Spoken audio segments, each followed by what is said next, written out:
प्यारे बच्चों, स्वागत है एक बार फिर से आपका आपके अपने YouTube चैनल रावल कॉन्सेप्ट पर।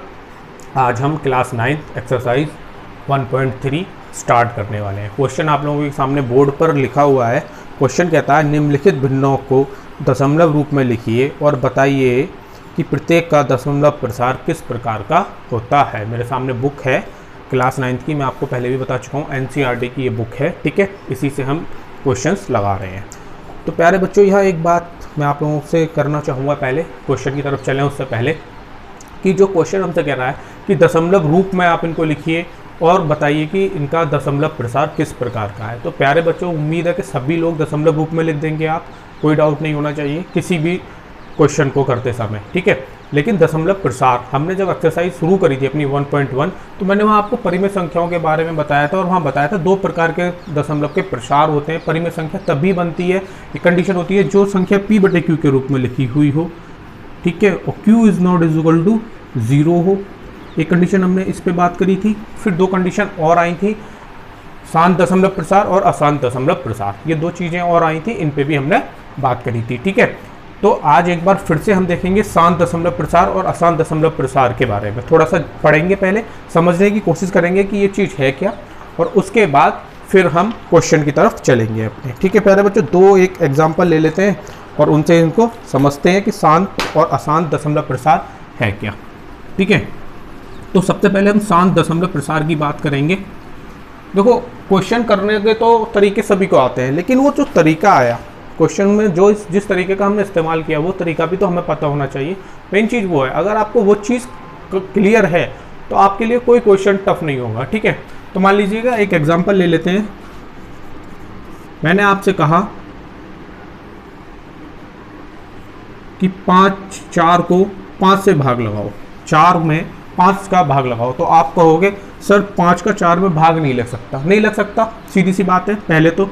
फिर हमारे पास एक होता है कि हम कहते हैं अपने यहाँ ना जाने की 0, दशमलव लगाया तो जो हमारी भाज्य संख्या है उसमें हमने एक 0 बढ़ा दिया, ना जाने की 0, दशमलव लगा के एक 0 बढ़ा ली।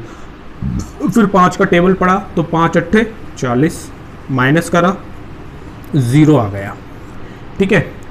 एक चीज़ यहाँ से भी देखिएगा कि दशमलव के बाद अंकों का आना बंद हो गया, दशमलव के जस्ट बाद से इस क्वेश्चन में, इस एग्जांपल में अंकों का आना बंद हो गया। मैं बिल्कुल भी ये नहीं कह रहा हूँ कि दशमलव के जस्ट बाद से अंकों का आना बंद हो जाए, हो सकता है दशमलव के 2 या 3 स्टेप के बाद अंकों का आना बंद हो। कहने का मतलब ये है कि दशमलव के बाद 2 स्टेप या 3 स्टेप या 4 स्टेप पे अंकों का आना बंद हो जाए या और ज़्यादा स्टेप चले जाए।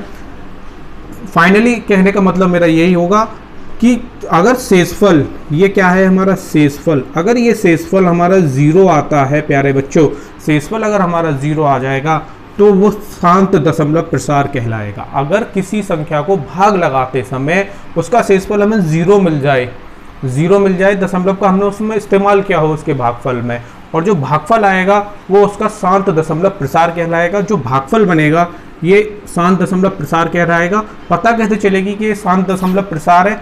जब हमारा शेषफल अगर हमें 0 मिल गया तो हम कह देंगे कि ये हमारा शांत दशमलव प्रसार है। ऐसे अशांत दशमलव प्रसार के लिए मान लीजिएगा मैं आपसे कहता हूँ 3 से 10 में भाग लगाओ, तो आप कहोगे सर 3 3 9, माइनस करोगे 1 बचेगा। अब 3 का 1 में भाग नहीं लगेगा तो आप कहोगे सर दशमलव लगा लो, एक 0 बढ़ा लो। फिर आप करोगे 3 3 9, फिर माइनस करोगे 1 बचेगा। इसी प्रकार से ये स्टेप चलता रहेगा, ये एक कहानी चलती रहेगी। आप जितना लंबा जाना चाहो, जितना ज़्यादा जाना चाहो, उतना ज़्यादा आप इस चीज़ को लेके जा सकते हो। कहने का मतलब ये है यहाँ से कि यहाँ जो हमारा शेषफल होगा वो कभी 0 नहीं आएगा। शेषफल क्या नहीं आएगा? हमारा 0 नहीं आएगा, ठीक है। और कहीं ना कहीं दशमलव के बाद अंकों की पुनरावृत्ति शुरू हो रही होगी आपस में। जैसे आप देख रहे हो 3 3 3 3 3 3 आते ही चले जा रहे हैं दशमलव के बाद से, ठीक है। बार, फिर हम ऐसी चीज़ों को करने के लिए हम इस रूप में लिख देते हैं 3.3 पे बार, मतलब कि 3 का बार, मतलब कि बार बार 3 आ रहा है। तो जब ऐसी कंडीशन आ जाती है किसी भी भाग को सरल करते समय, तो वो हमारा अशांत दशमलव प्रसार कहलाता है। उम्मीद करता हूँ ये बात आपको समझ में आ गई होगी। एक बार फिर से हम देख लेते हैं। जहाँ शेषफल हमारा 0 आ जाए वो हमारा शांत दशमलव प्रसार कहलाएगा। जहाँ शेषफल हमारा 0 ना आए वो अशांत दशमलव पुनरावर्ती प्रसार कहलाएगा। अगर अंकों की पुनरावृत्ति हो रही है तब। हो भी सकता है कि शेषफल 0 ना आए, मेरी बात को बहुत गौर से समझना, हो भी सकता है शेषफल 0 ना आए, कंटिन्यू भागफल में हमें अंक मिलते जा रहे हैं और अंकों की भी पुनरावृत्ति ना हो, ऐसा भी हो सकता है, ऐसे भी क्वेश्चंस मिल सकते हैं करते समय, ठीक है। तब अगर अंकों की पुनरावृत्ति नहीं हो रही है, शांत भी दशमलव नहीं आ रहा है, मतलब कि शेषफल भी 0 नहीं आ रहा है, भाग चलता ही चला जा रहा है, किसी भी भागफल में अंक की पुनरावृत्ति हमें देखने को नहीं मिल रही है 2, 4, 6 स्टेप के बाद, तो आप समझ लीजिएगा कि वो एक परिमेय संख्या नहीं होगी, क्योंकि वो अशांत दशमलव पुनरावृत्ति प्रसार की कैटेगरी में नहीं आ रहा, तो वो एक परिमेय संख्या नहीं होगी, वो एक अपरिमेय संख्या कहलाएगी। फर्स्ट पार्ट में मैंने इन सारी चीज़ों को आपको डिस्कस करके बताया है, आप वहां से जाकर के और अच्छे से देख सकते हो परिमेय और अपरिमेय संख्या को, ठीक है। तो ये शांत दशमलव प्रसार है और ये अशांत दशमलव प्रसार है। अब चलते हैं हम क्वेश्चंस की तरफ, जो हमें क्वेश्चंस बुक में दिए हुए हैं। अब हम उन क्वेश्चंस को लगाएंगे और फिर वहां से देखेंगे कि कौन कौन से शांत प्रसार में आएंगे और कौन कौन से हमारे अशांत दशमलव प्रसार में आएंगे, ठीक है। तो इसको साफ कर लेते हैं और फिर चलते हैं क्वेश्चंस की तरफ, जो हमें क्वेश्चंस दिए हुए हैं बुक में। बहुत आसान सी चीज़ें हैं ये, अगर आप इनको अभी से स्ट्रॉन्ग करके चलोगे तो मैं आपको यकीन दिलाता हूँ आगे चल के आपके लिए बहुत बेनिफिट होने वाला है। आप किसी भी चीज़ के लिए जाएंगे, किसी भी चीज़ की तैयारी करेंगे, आपको इन्हीं सारी चीज़ों से रूबरू होना पड़ेगा। आपका बेसिक अगर अभी से अच्छा है तो आपके लिए बहुत फ़ायदा होने वाला है आने वाले टाइम में। अब क्वेश्चंस करते हैं। हमें दिया हुआ है फर्स्ट पार्ट दिया हुआ है 36 यानी कि 36/100, ठीक है। 36/100 को हमें दशमलव रूप में लिखना है और बताना है कि वो उसका इसका कौन सा प्रसार है। तो हमें करना क्या होगा, सॉल्यूशन जब हम करेंगे इसका, भाई 100 से भाग लगाएंगे 36 में, ठीक है। 100 से भाग लगाएंगे अब हम 36 में, तो पहली बात तो 100 का 36 में भाग लगेगा नहीं लगेगा, तो हम कह देंगे ना जाने की 0, दशमलव लगा के एक 0 यहाँ बढ़ा लेंगे, ठीक है। यही करते आ रहे हैं हम। 100 तिया 300, माइनस करेंगे 60 बचेगा। अब 100 का भाग फिर नहीं जाएगा, दशमलव हम और पहले ही ले चुके हैं, तो हम एक और 0 बढ़ा लेंगे और फिर कहेंगे 100 छिक्के 600, माइनस करेंगे कितना मिलेगा 0। वही वाली बात आ गई, अगर हमारा शेषफल क्या आ गया 0, तो हमारा जो भागफल होगा वो प्यारे बच्चों शांत दशमलव प्रसार कहलाएगा। जो हमारा भागफल होगा वो शांत दशमलव प्रसार कहलाएगा, शांत दशमलव प्रसार। अब हम कहेंगे कि जो फर्स्ट का आंसर होगा उसका दशमलव प्रसार रूप जो होगा वो होगा 0.36, और किस कैटेगरी का होगा, तो वो होगा शांत दशमलव प्रसार कैटेगरी का। मतलब कि उसका आंसर जो होगा, जो उसने हमसे पूछा है किस प्रकार का ये दशमलव प्रसार होगा, तो वो शांत दशमलव प्रसार होगा। सेकंड देखते हैं, 1/11 यानी कि 1/11। 1/11 हमें दिया हुआ है, इसको हम करेंगे सोल्व। तो 11 से भाग लगाएंगे 1 में। आपको भी पता है, मेरे को भी पता है कि 11 का 1 में भाग नहीं लगेगा, तो सीधा सीधा फंडा है, दशमलव लगाओ, एक 0 बढ़ा लो, 10 हो गए। लेकिन सर अब भी छोटा रह गया, हाँ छोटा रह गया। अब क्या करना पड़ेगा सर, फिर कहेंगे दशमलव लगा के हमने 0 तो बढ़ा ली, नहीं जा रहा तो ना जाने की 0, फिर हमने एक और 0 बढ़ा ली। अब 11 निम्मा 99, घटाओ कितना बचेगा, 1 बचेगा। 9 यहाँ रखो, 9 बार गया भाई, ना जाने की 0, दशमलव लगाई, एक 0 बढ़ा ली, एक ही तो था, ना जाने की 0 हो गई, दशमलव लगा के एक 0 बढ़ा ली 10, लेकिन ये अब भी छोटा रहा इससे। फिर हमने कहा ना जाने की 0, फिर हमने एक और 0 बढ़ा ली, 11 निम्मा 99। क्या अब दशमलव की 0 तो हम ले सकते हैं अपनी, जो हमने दशमलव लगा रखा है उसकी 0 हम यूँ ही रख देंगे। क्या अब ये जा रहा है, नहीं जा रहा, फिर हम 0 ना जाने की 0 कहेंगे, फिर एक और 0 बढ़ाएंगे, फिर कहेंगे 11 निम्मा 99, फिर माइनस करेंगे, फिर कितना आएगा, 1 आएगा, फिर एक दशमलव की 0 यहाँ आ जाएगी, लेकिन अभी भी नहीं जा रहा, तो फिर कहेंगे ना जाने की 0, 11 निम्न 99, माइनस करेंगे, 1 बच रहा होगा, ठीक है। तो आप देख पा रहे हो कि ये प्रोसेस चलता ही रहेगा। मैं कह सकता हूँ कि भाई मेरा शेषफल 0 नहीं आ रहा, शेषफल किसके बराबर नहीं आ रहा है, 0 के बराबर नहीं आ रहा है, मेरा शेषफल 0 के बराबर नहीं आ रहा है। और यहाँ मैं देख रहा हूँ कि 0.090909 यानी कि दशमलव के बाद एक प्रोसेस में, एक कैटेगरी में, एक तरीके से अंकों की पुनरावृत्ति हो रही है, 090909। यानी कि मैं कह सकता हूं कि ये अशांत दशमलव प्रसार होगा। फिर तो ये कैसा प्रसार होगा? अशांत दशमलव पुनरावर्ती प्रसार, पुनरावर्ती प्रसार। और जो इसका दशमलव रूप होगा वो प्यारे बच्चों आप कहेंगे 0.09 पे बार। ठीक है, ये इसका आंसर होगा। दशमलव का जो प्रसार होगा, जो हमसे पूछा है प्रत्येक का प्रसार किस प्रकार का होगा, तो अशांत दशमलव पुनरावर्ती प्रसार होगा। दशमलव रूप किस रूप का होगा, तो 0.09 के रूप का होगा। अगला क्वेश्चन हमें दिया है 4 सही 1/8। थर्ड 4 सही 1/8 हमें एक ही क्वेश्चन दिया है। सबसे पहले तो हम इसको सोल्व करेंगे। 4 अट्ठे 32 और 1 33, 33/8। अब हमें 8 का 33 में भाग लगाना है। तो करते हैं 8 चौक 32, माइनस करो 1 बचेगा। अब भाग नहीं लग सकता, नहीं लग सकता ना, तो दशमलव लगा के एक 0 बढ़ा लेते हैं। 8 एकम 8, कितना बचा? माइनस करने पे 2 बचा। अब फिर नहीं लगेगा, दशमलव लगा हुआ है, 0 बढ़ा लो। 8 दूनी 16, माइनस करो 4 बचेगा। अब फिर नहीं लगेगा, दशमलव की वजह से हम 0 ले लेंगे फिर से। 8 पंजे 40, माइनस करो 0 आ गया। यानी कि अगर शेषफल 0 के बराबर आ गया, शेषफल मैं यहां लिख देता हूं, शेषफल बराबर है किसके? 0 के। और यहां शेषफल किसके बराबर नहीं हो रहा था? 0 के। और यहां शेषफल किसके बराबर हो रहा है? 0 के। देखो शेषफल बराबर हो रहा है 0 के, तो ये कैसा वो होगा? तो ये शांत दशमलव प्रसार कहलाएगा। ठीक है, तो इस दशमलव शांत दशमलव प्रसार। प्रैक्टिस करने से सारी चीजें आपको आ जाएंगी। जितनी ज्यादा प्रैक्टिस करोगे मैथ में उतना अच्छा रहेगा। जितनी ज्यादा, कहने का मतलब ये है, पेन और कॉपी का यूज आप करोगे उतना ज्यादा आपके लिए बेनिफिट रहेगा। तो ये हो गया शांत दशमलव प्रसार। दशमलव रूप अगर हम इसकी बात करें तो प्यारे बच्चों वो होगा जो हमारा भागफल है वो दशमलव रूप होता है 4.125। ये इस क्वेश्चन का आंसर होंगे। ठीक है, दोनों शांत दशमलव प्रसार और दशमलव रूप। क्वेश्चन नंबर 4 की तरफ चलेंगे। क्वेश्चन नंबर 4 हमसे कहता है 3/13, यानी कि 3/13।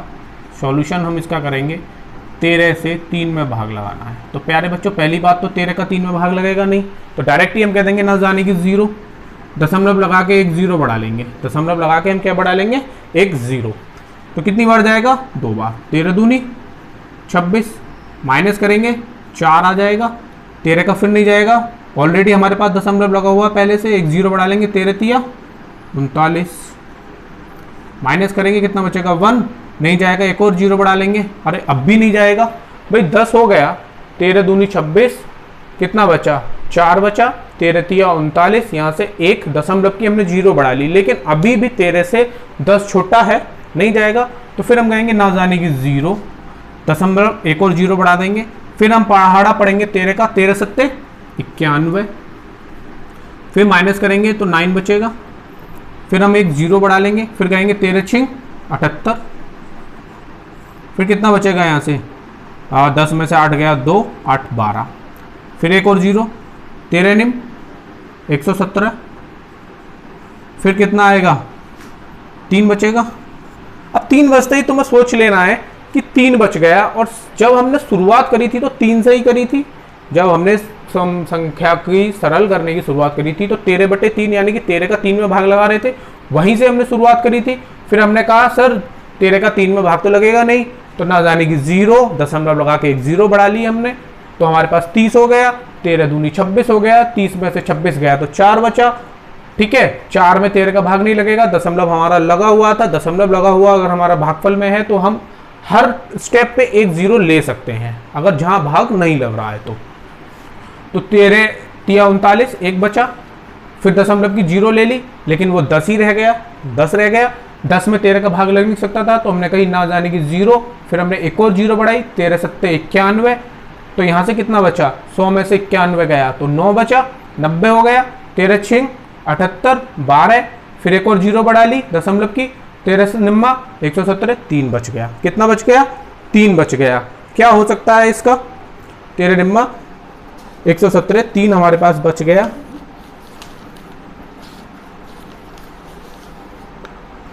तीन हमारे पास बच गया है। तो यानी कि शेषफल जो है वो 0 के बराबर नहीं होगा। आप इस बात को समझ रहे हो, यहाँ से शेषफल कभी भी 0 के बराबर नहीं होगा और इन्हीं अंकों की ऐसे ही पुनरावृत्ति होती रहेगी। शेषफल 0 के बराबर नहीं होगा, अंकों की पुनरावृत्ति होती रहेगी, तो ये अशांत दशमलव प्रसार कहलाएगा।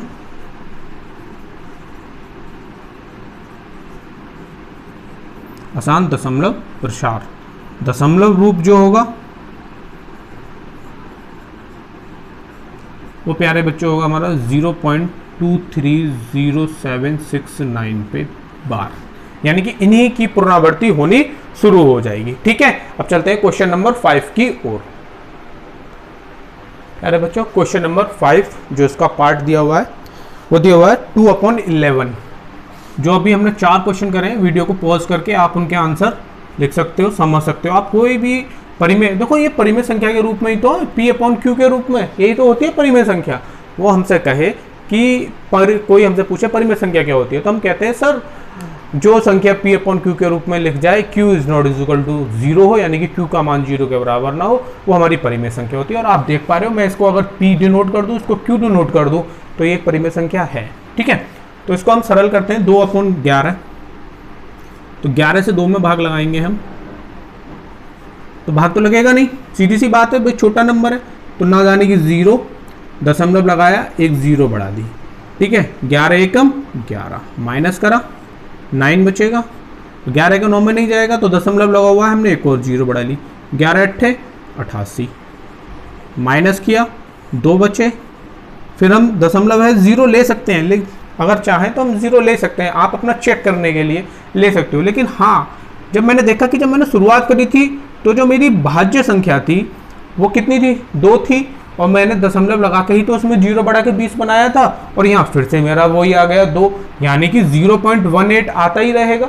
यहाँ से ये बात क्लियर हो गई, 181818 आता रहेगा। एक बार देख लीजिएगा आप, फिर से मैं आपको बता दूं, दशमलव लगाया भाई, यहाँ से 90 में से 88 घटाया तो 2 बचेगा, दशमलव की 0 आ जाएगी, 11 एकम 11, फिर से यहाँ 9 बच जाएंगे, फिर एक 0 आ जाएगा दशमलव का, 11 8 88, माइनस करो तो कितना बचेगा, 2 ही तो बचेगा। यही प्रोसेस चलता रहेगा, कितना भी लंबा आप ले जाइए, यही प्रोसेस चलता रहेगा।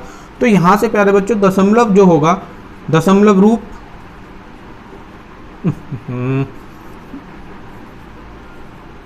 दशमलव रूप जो होगा प्यारे बच्चों वो होगा हमारा 0.18 पे बार। पहली बात तो 0.18 पे बार होगा। दशमलव का प्रसार किस प्रकार का होगा, तो वो होगा अशांत दशमलव पुनरावृत्ति प्रसार। अशांत दशमलव पुनरावृत्ति प्रसार। ठीक है, क्वेश्चन नंबर 6 की तरफ चलते हैं। क्वेश्चन नंबर 6 क्या कहता है, 329/400। 329/400 हमें इसको सरल करना है, सॉल्यूशन। तो यानी कि 400 का हमें 329 में भाग लगाना है। तो एक बात बताओ, क्या 400 का 329 में भाग लग जाएगा? भाजक बड़ा है, भाज्य छोटा है, भाग लगाना ही कंपलसरी है। पहली बात तो ये कि भाग लगाना कंपलसरी है हमारे लिए, तभी तो हम बता पाएंगे ये प्रसार कैसा है। तो नहीं लगेगा तो हम कहेंगे ना जाने की 0, दशमलव डालेंगे यहाँ भागफल में, एक 0 यहाँ चिपका देंगे, अब भाग लग जाएगा। तो आप कहोगे हाँ सर अब भाग लग जाएगा। तो देखो 4 का पहाड़ा पढ़ के देख लेते हैं, 4 अट्ठे 32, यानी कि 400 अट्ठे कितने हो जाएंगे 3200, माइनस 0.9, 90 बचेगा। दशमलव की एक ऑलरेडी दशमलव लगा हुआ तो एक 0 चिपका लेंगे। फिर हम कह देंगे 4 दूनी 8, 800 माइनस करेंगे 100 बन जाएगा हमारे लिए। ठीक है, दशमलव लगा हुआ है, भाग नहीं जाएगी, एक और 0 हम बढ़ा लेंगे, फिर हम कह देंगे 4 दूनी 8, माइनस करेंगे 0 0, 10 में 60 गया 2, नहीं जाएगा, दशमलव है 0 बढ़ा लो, 4 पंजे 20 होते हैं। शेषफल कितना हो गया 0। मैंने अभी ये बात बताई थी आपको पिछले क्वेश्चन में ही कि शेषफल अगर 0 के बराबर आ गया, यानी कि शेषफल की वैल्यू 0 आ गई, तो वो शांत दशमलव प्रसार कहलाएगी। शांत दशमलव प्रसार। और जो भागफल होगा वो इस क्वेश्चन का दशमलव रूप कहलाएगा। भागफल कितना है 0.8225। ये इस क्वेश्चन के आंसर हैं दोनों। शांत दशमलव प्रसार, अगर हमसे प्रसार की कोई बात कहेगा तो हम कहेंगे शांत दशमलव प्रसार है। दशमलव रूप क्या है 0.8225। दशमलव रूप वो होगा जो हमारे क्वेश्चन का भागफल होगा। ठीक है, अब दोस्तों क्वेश्चन नंबर 2 की तरफ चलते हैं, जब तक आप इन सबको नोट डाउन कीजिए। प्यारे बच्चों, क्वेश्चन नंबर 2 हमारे सामने है, मैंने बोर्ड पर नहीं लिखा है। आप जानते हैं कि 1/7 बराबर 0.142857 पे बार है, यानी कि 1/7 का ये मान है।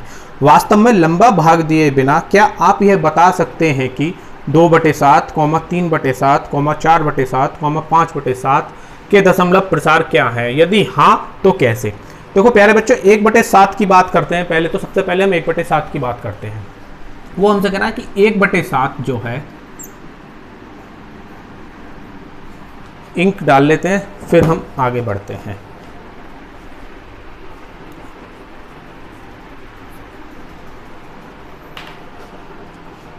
बस 2 मिनट लगेंगे।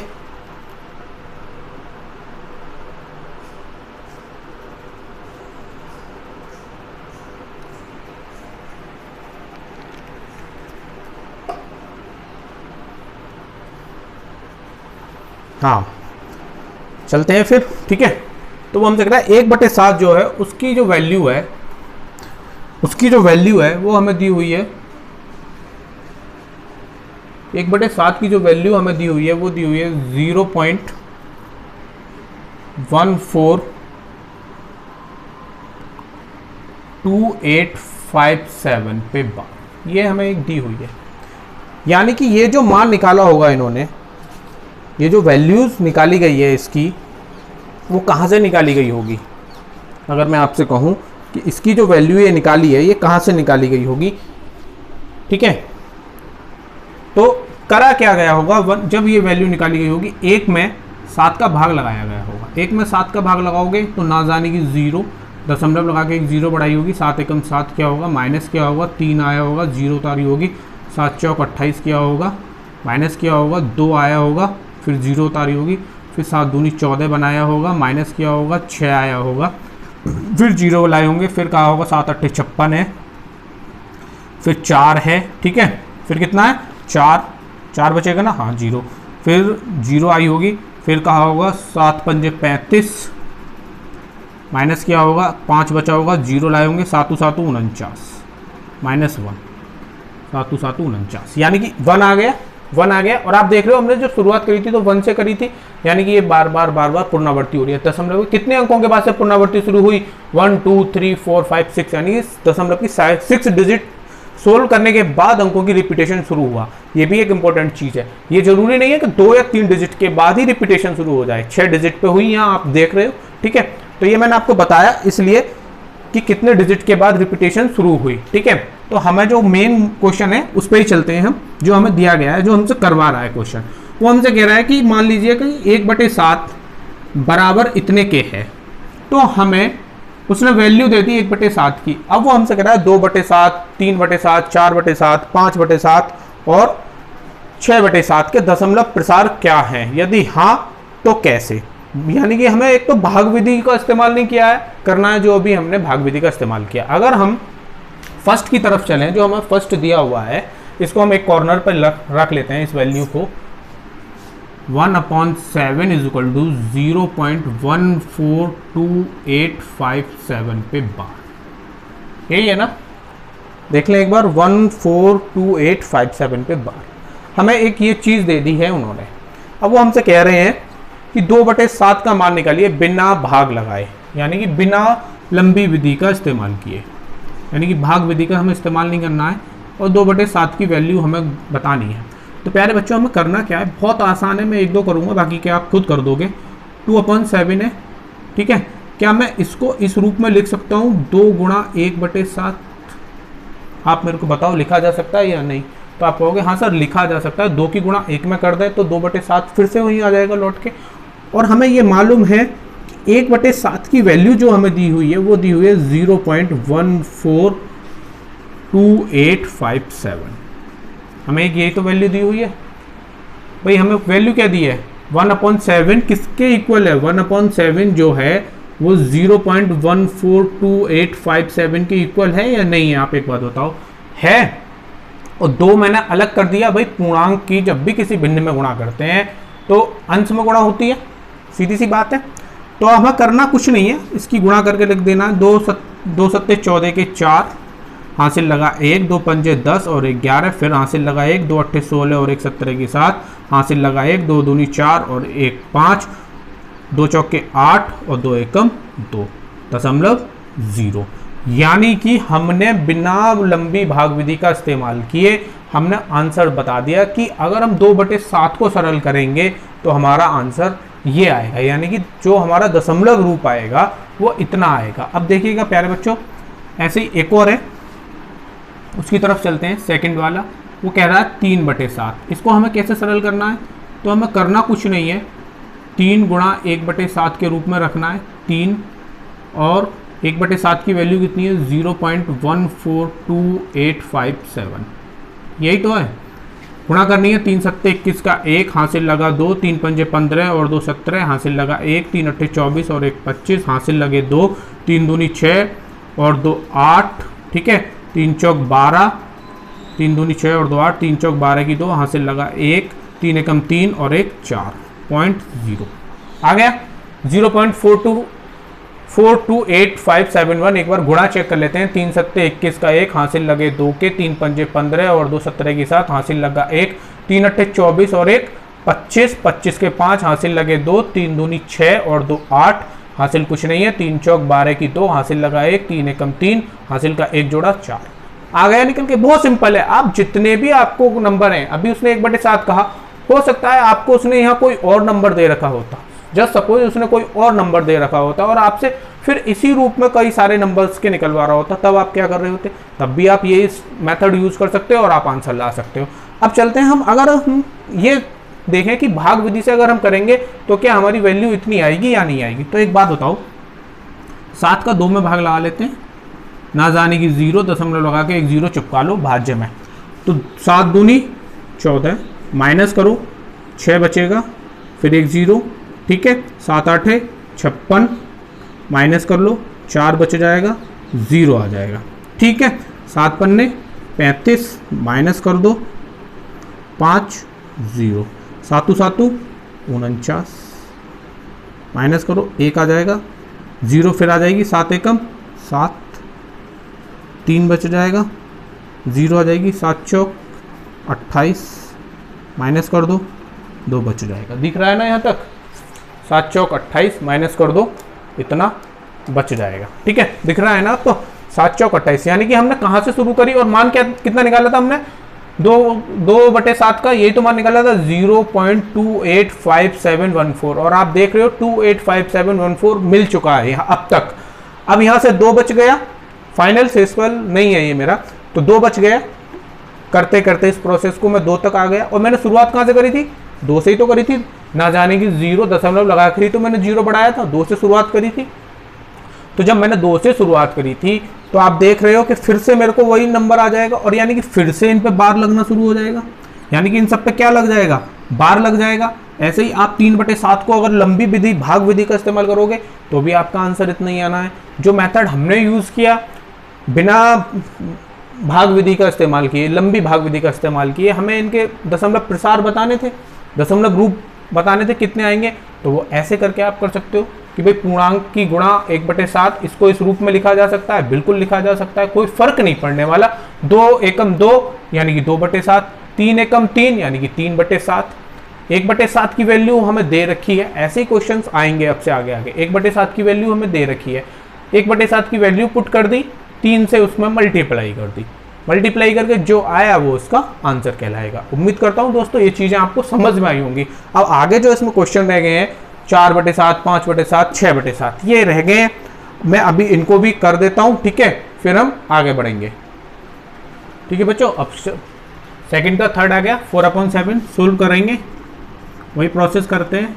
4/7 को 4 × 1/7, 4 × 0.142857, 142857 पे बार मल्टीप्लाई करा दो।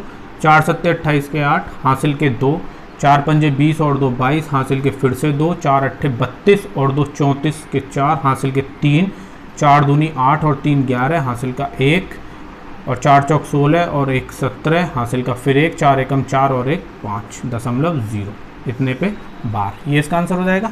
फोर्थ 4/7 हो गया, 5/7, ठीक है, 5 × 1/7, ठीक है, यहाँ कर देता हूँ, दिखेगा नहीं फिर, यहाँ से इसको यहाँ ले आते हैं, ठीक है।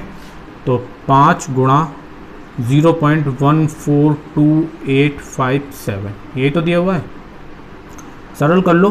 5 7 35 के 5 हासिल के 3, 5 25 और 3 28 हासिल के 2, 5 8 40 और 2 42 हासिल के 4, 5 दूनी 10 और 4 14, 14 की 4 हासिल लगा 1, 5 चौक 20 और 1 21 हासिल लगे 2, और 5 एकम 5 और 2 7 इतने पे बार, ये इसका हो जाएगा।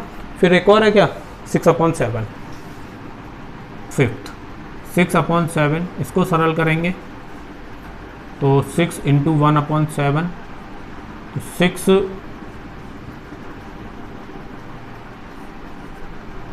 × 0.142857 पे बार, ठीक है। तो देखो 6 7 42 के 2 हासिल के 4 जाएंगे, 6 पंजे 30 और 4 34 होते हैं, 34 के 4 हासिल के 3, 6 8 48 और 3 51 का 1 हासिल लगा 5, 6 दूनी 12 और 5 17 की 7 हासिल लगा 1, 6 चौक 24 और 1 25 के 5 हासिल लगे 2, 6 एकम 6 और 2 8, ठीक है। एक बार कैलकुलेशंस देख लीजिएगा, वैसे तो ठीक ही है। तो ये इनके सबके आंसर होंगे। वीडियो थोड़ा सा लंबा होता जा रहा है दोस्तों, क्वेश्चन नंबर 3 और 4, ठीक है। नेक्स्ट वीडियो में पार्ट फर्स्ट है, ये पार्ट सेकंड में शूट करेंगे और आप लोगों को उपलब्ध कराएंगे। अगर वीडियो आपको पसंद आए, चीज़ें अच्छी लगे तो प्लीज़ दोस्तों लाइक ज़रूर कीजिएगा, शेयर कीजिएगा। जितने भी आपके अपने मिलने वाले स्टूडेंट्स हैं, फ्रेंड सर्किल है, उनके व्हाट्सएप पे, फेसबुक पे, जिससे कि ज़्यादा से ज़्यादा स्टूडेंट तक हमारी ये चीज़ पहुँच सके, ठीक है। हिंदी मीडियम के लिए, स्पेशली हिंदी मीडियम के लिए है मेरा, इंग्लिश मीडियम को तो बहुत कुछ है, हिंदी मीडियम के लिए नहीं है। तो मेरा मतलब ही मकसद ही